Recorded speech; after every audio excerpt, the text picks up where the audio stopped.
કેમ છો મિત્રો?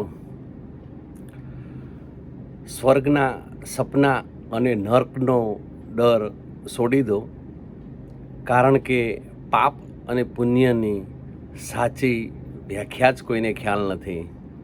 મને તો એટલી જ ખબર પડે છે કે તમારી ખુશી માટે કોઈને દુઃખી ન થવા દેતા. બીજું બધું તો તમારા કુળદેવી, તમારા જે ઈષ્ટદેવ હોય એની ઉપર છોડી દો. કારણ કે ઘણી વખત એવું થતું હોય છે કે તમે જે કાર્ય કરી રહ્યા હો તે કોકને પુણ્ય લાગતું હોય છે, તો કદાચ કોઈને પાપ લાગતું હોય છે.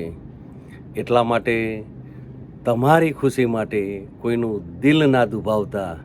બીજું બધું તો જેમ મેં કીધું એ પ્રમાણે તમારા જે બી કુળદેવી હોય કાં તો તમારા જે ઈષ્ટદેવ હોય એની ઉપર છોડી દેવું.